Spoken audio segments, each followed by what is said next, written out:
Hi, I'm Stuart from Web-Feet and I'm going to give you an introduction to beacons.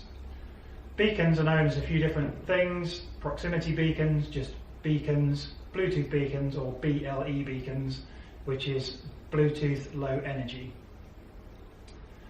Best way to think of a beacon would be to use an analogy of a lighthouse. So if you think of a lighthouse sat on top of a cliff, it's just pinging light out at regular intervals to communicate or warn ships of dangers as they come near the light.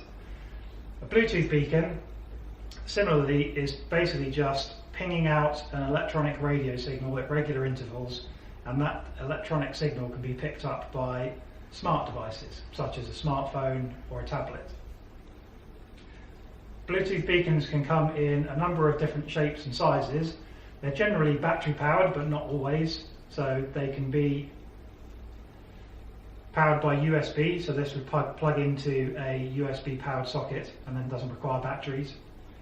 And then you can have different form factors. The electronics for a beacon are fairly standard and they're actually packaged quite small. This device here, for instance, is a tough beacon, so this is waterproof and can be easily placed outside and isn't affected by dust, rain, that type of thing. You can have a card beacon, just for example. You can wear this beacon and use it around a lanyard. And then you've got other beacons like this one that you can stick fairly easily to walls or other things. So they're all fairly easy to fit and deploy. The battery life of a beacon would be anywhere from maybe 6 months in something like this, because it's quite small, right the way through to a couple of years for this and up to 4 years for some other beacons. The size of a beacon is generally dictated by the size of the battery, and then the size of the battery generally dictates the lifespan of the beacon. But the lifespan is fairly long, or can be fairly long, and depending on how you want to use the beacon, you would decide on what your battery life would be and what parameters you need to work in. So if you think about beacons, they're pinging their signal out. There's two main uses really for beacons. One is for sharing data and one is for collecting data. In terms of sharing data, because a beacon, when it's deployed, its physical location is known and the use of the beacon is specific to its physical location, then you're able to interact with users based on the location and also at a micro level.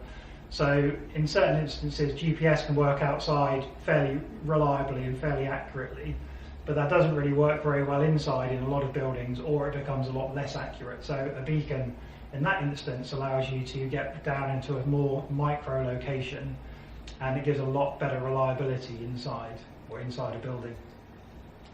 So talking about how you interact with the beacon, as we said before, you're basically looking at a smart device. So a smart device can basically receive the signal that we talked about from the beacon, and then it can interact with that beacon based on its location. So it enables the beacon deployment to work with either an app on a mobile phone, or with Google, it can also share what's called an Eddystone URL, which is basically just a way of communicating a web page address via the beacon. So the beacon is not only just pinging out an electronic signal, but it's also pinging out a URL.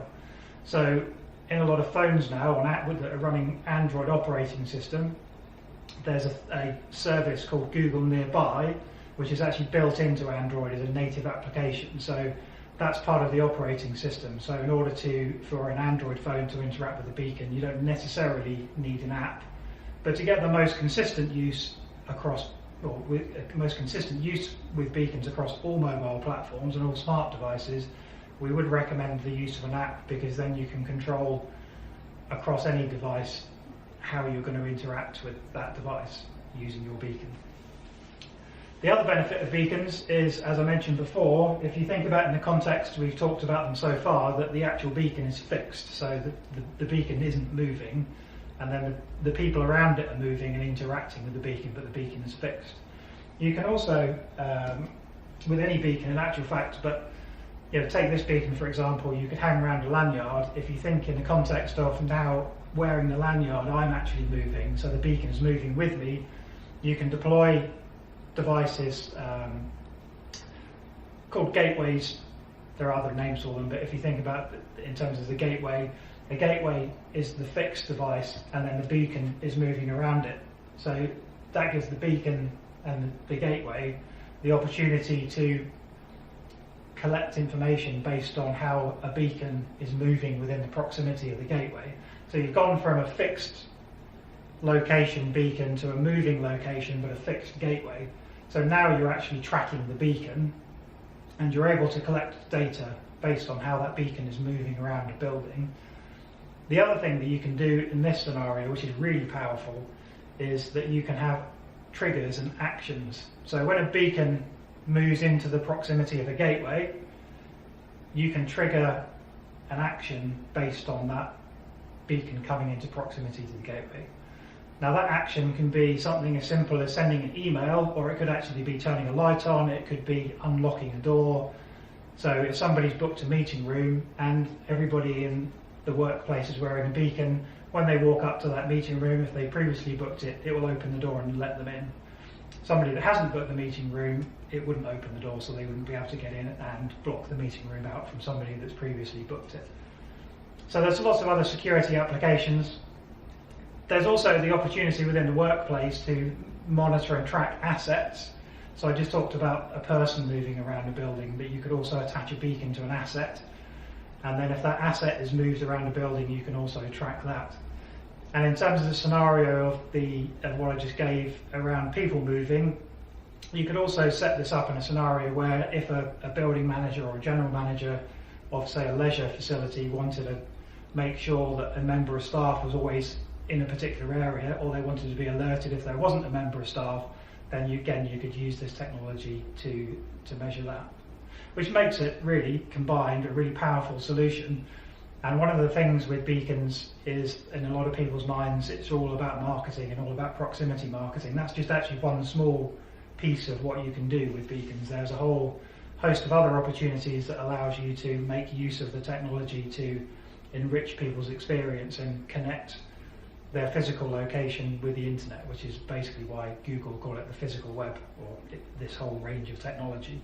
That pretty much wraps up my introduction to the technology. I have sort of stepped into some more technical things and maybe made a few technical points, but essentially, hopefully I've described how beacons work and what you can do with them at a high level, and that you've been able to understand a bit more about the technology.